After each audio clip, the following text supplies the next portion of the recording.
Hello, everyone. My name is John Fraher. I'm a senior executive editor at Bloomberg News, overseeing our coverage of climate change.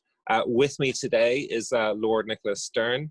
Lord Stern is currently the I.G. Patel Professor of Economics and Government at the London School of Economics, and he also leads the school's Grantham Research Institute on climate change and environment. And I think, one of the most interesting pieces in the first edition of Green was our piece, How to Grow Green, a really sort of interesting, expansive look at all of the different ways that governments around the world can use this crisis to greenify their economies. It's sort of become a bit of a cliche now in political economy to say never let a good crisis go to waste, but it still holds true in the aftermath of COVID. Now, Lord Stern, you co-authored a report in May, signed, I think, by about 200 policymakers and academics, arguing that support for climate-friendly policies would result in the swiftest economic recoveries around the world as we recover from this terrible COVID economic crash.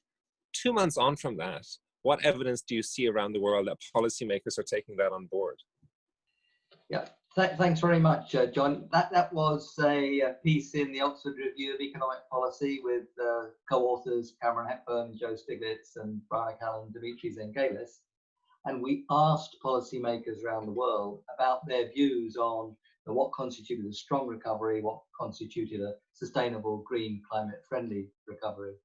And we found that a number of areas, not surprisingly, I think, the answer to that question was you could get both in, for example, retrofitting of buildings, making cities more friendly to cyclists and pedestrians, rolling out your electric vehicle charging stations, and particularly in the natural capital, planting trees, restoring degraded land, including peatlands, looking after water systems, and so on.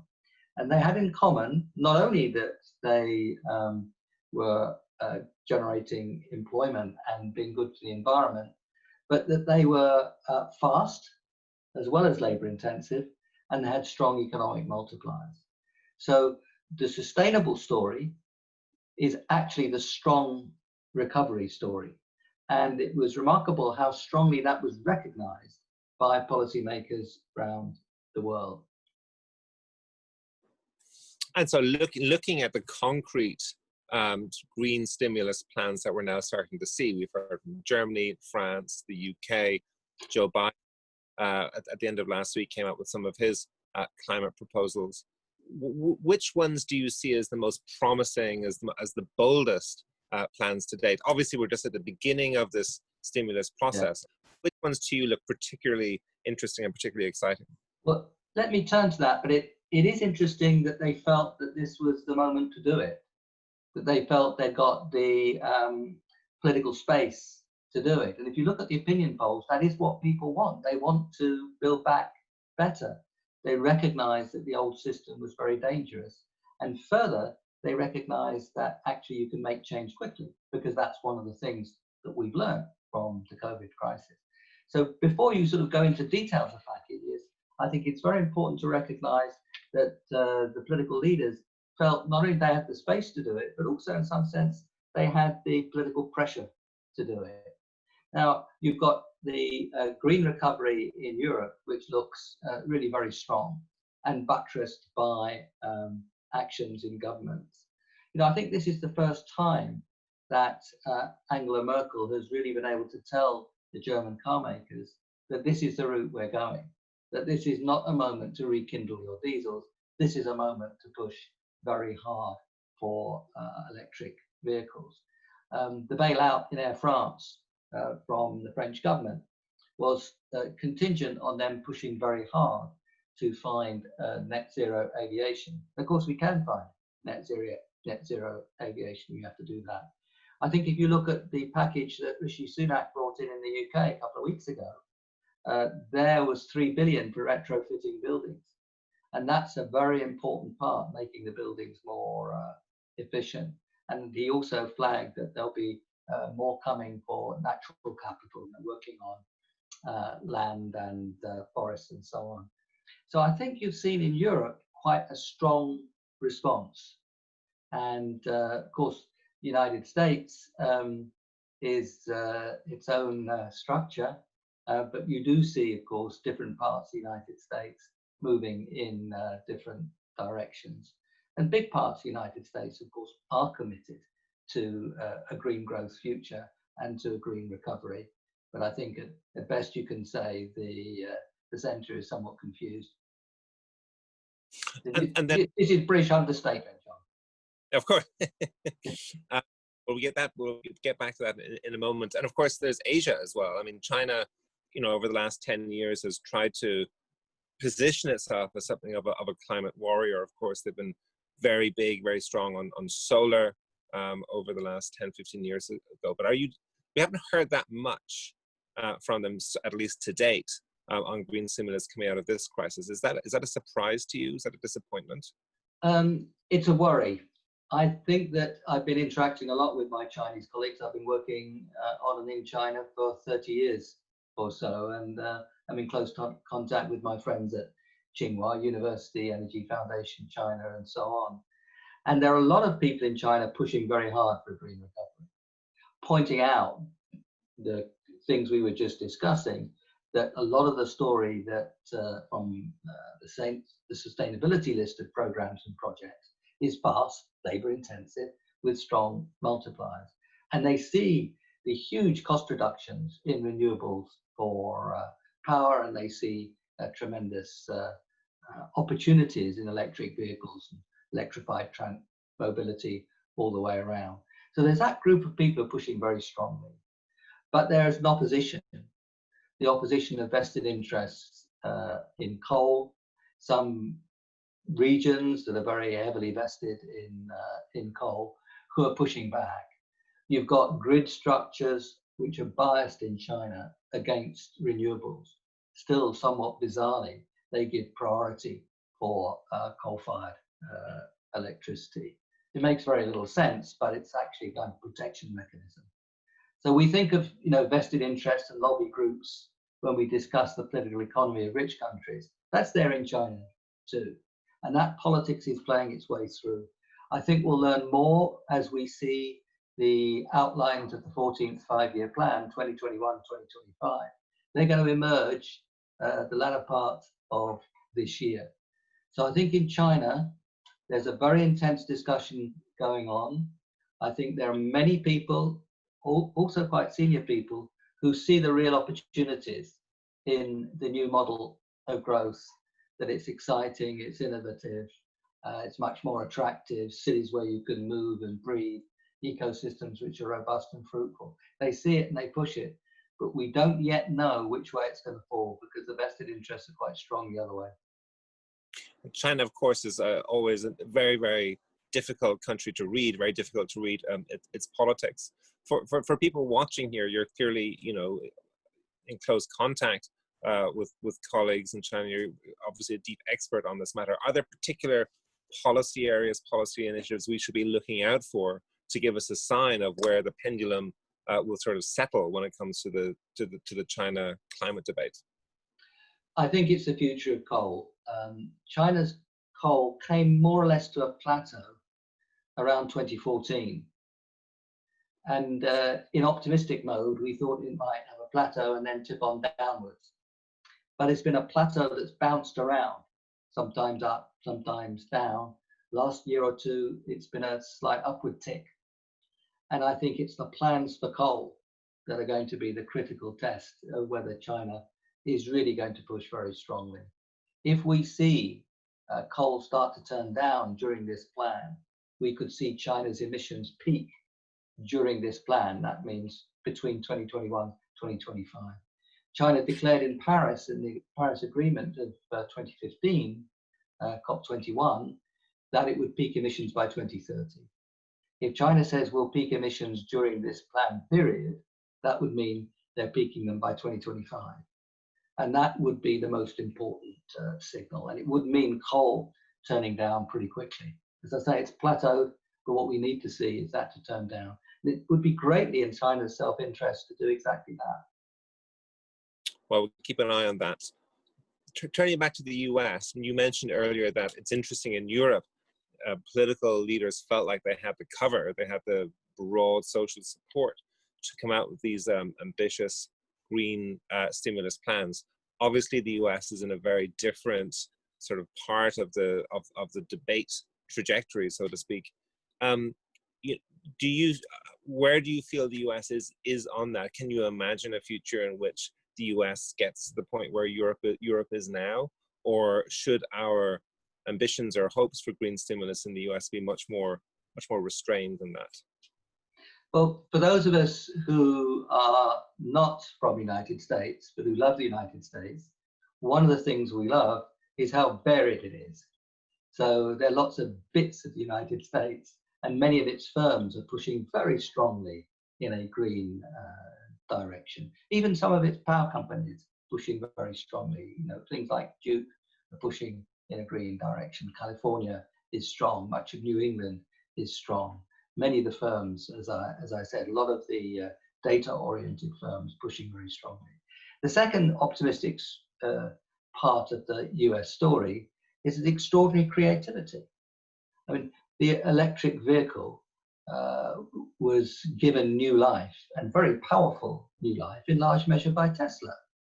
And that has helped change the world on electric vehicles. Every major car company in the world has declared the end of the era of the internal combustion engine and are working towards it.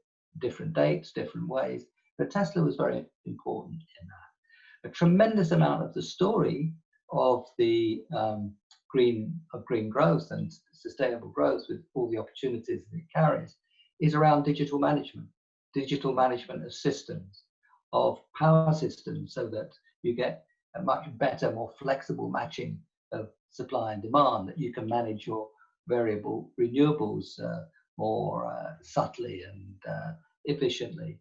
That's going to be digital management, AI kinds of systems that manage that.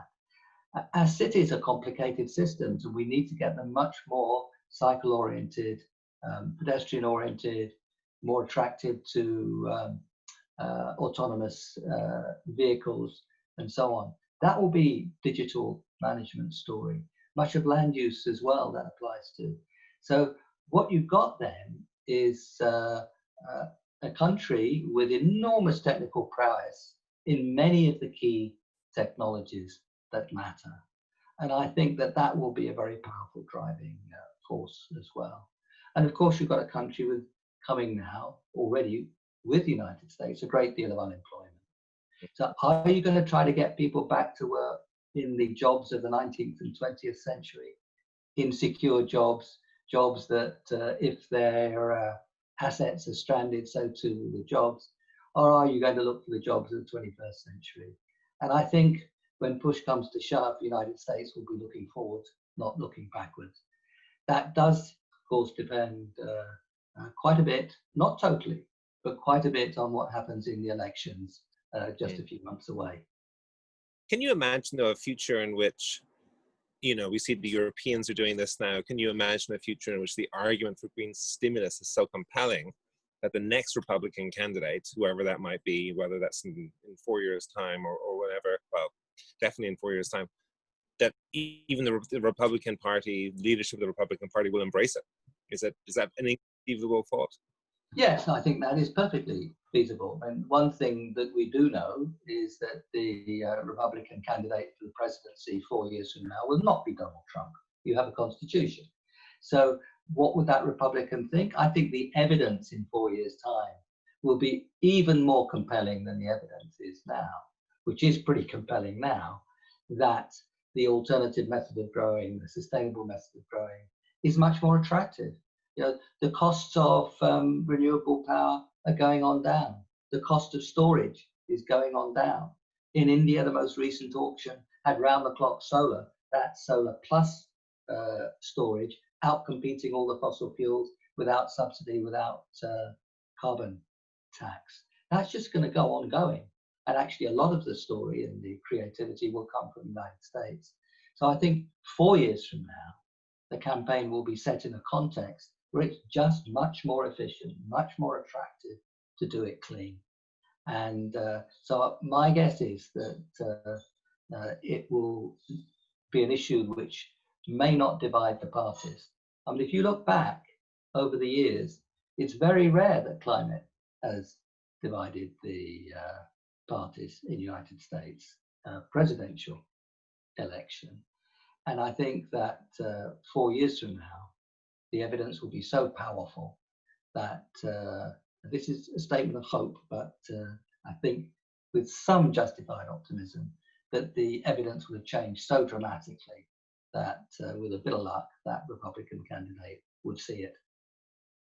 Well, I'd like to close on a note of hope. I know you need to run in a moment, but I have one more question for you. You know, as I said earlier, the audience watching this, there's activists, there's people interested in the broader climate story, but of course, Bloomberg's audience is an audience of entrepreneurs and investors as well. The green technologies are advancing all the time. So we're constantly reading about new developments. If I were to give you $10 million to invest in a green technology of the future, what would it be? What to you holds the most promise right now? Well, that's very kind of you, John. You can give it to me anyway. But we have to look beyond the renewables now, because we can see where they're going, and they've done tremendously well. They'll go on doing tremendously well. That's more an investment story now. So I would look beyond that to the more difficult parts of the story. More difficult parts of the story, particularly around sea and air transport. Those have to change, and of course, a lot of industrial processes have to change.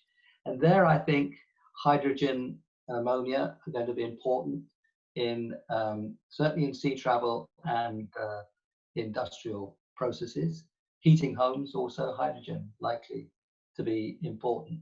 So getting that green hydrogen through electrolysis, getting that cost right down is enormously important. Now, every schoolgirl and boy knows that water is H2O. Well, go in there and split off the H2 from the O, and that's where you'll get your hydrogen. And that is going to be enormously important. And if you do it through clean electricity as the energy you need in that process, that I think could be enormously exciting. We've got to bring the costs right down. We need good technologies to do that. I also think that synthetic air fuels or air fuels from waste. At the moment, air fuels from waste of various kinds, be it food waste or waste from or process waste or waste from crops, as they're processed. Those kinds of opportunities are really moving strongly, but we've got to get the costs right down, because I don't believe that we'll stop air travel. For a while, it should be more expensive because it's so polluting. But basically, it won't go away, and many of us would not want it to go away in over the medium term. And that means you've got to go to zero carbon fuels. We can see those, but we need a lot of effort to bring those down. And I think air capture also is going to be an important part of the process. And by the way, you use air capture to make synthetic jet fuels. So that would be useful for that as well. And never forget natural capital. We always go for the sort of the high tech, the new whizzes. Storage will be very important in all that. But trees are pretty good. Restoring degraded land is pretty good, and they give you all sorts of benefits beyond simply the capture of carbon. So organizing that much better, I think, is enormously important as well. And I always refuse to give a one-shot answer, because this is not a problem with a one-shot answer.